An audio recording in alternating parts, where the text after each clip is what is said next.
I woke up in the hospital, my head pounding like a drum in a heavy metal concert. The sterile smell of antiseptics mixed with the underlying scent of fear and illness hit me like a freight train.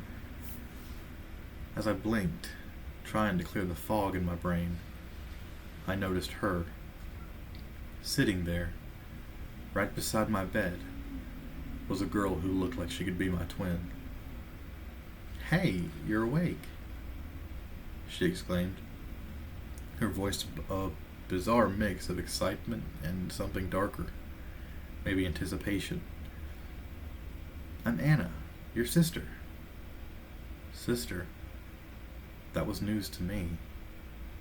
My parents never mentioned a sister. Hell, as far as I knew, I was an only child. But here she was, this girl who bore an uncanny resemblance to me, claiming to be my long lost sibling. The doctors came in, confirming her story. Apparently, I'd been in a coma for 2 months following a nasty car accident, and Anna had been there every day, waiting for me to wake up.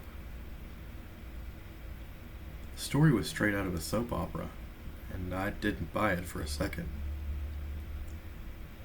But I played along, curious to see where this twisted plot would lead. As the days passed, Anna was always there. She was sweet, almost too sweet, like saccharine. She knew things about me that no one else did, things I had never told anyone.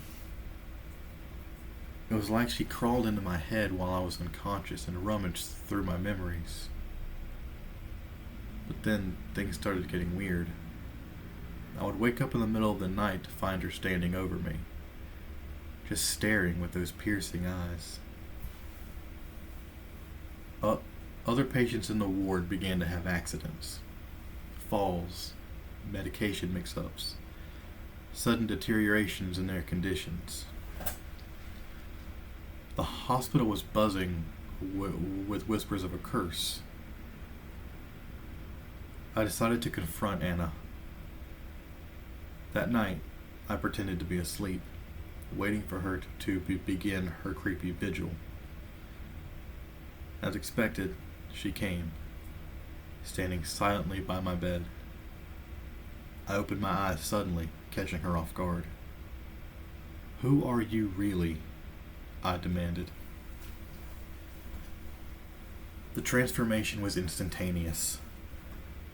The sweet, caring sister facade dropped, and what was left was pure malevolence. She grinned, a twisted, sinister smile that sent chills down my spine. "I'm what you've always feared," she whispered. "I'm the darkness in your mind, the doubts, the insecurities. I'm what's left when you strip away the facade of sanity." I tried to scream, but my voice was a mere whisper. She leaned in closer, her breath cold on my face. "I've always been with you," she continued, her voice a venomous hiss.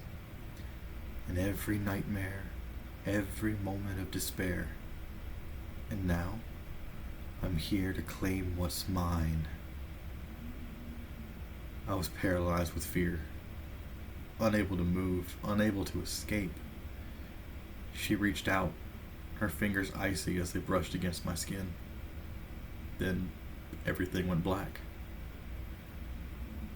I woke up the next morning, drenched in sweat. It was just a dream, a horrible, vivid dream.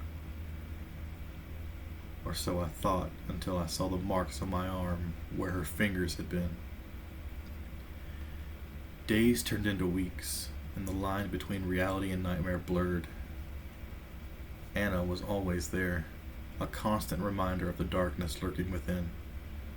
The hospital became my prison, a place of unspeakable horrors that unfolded each night. Then the final revelation came. One of the nurses, seeing my distress, took pity on me and revealed the truth.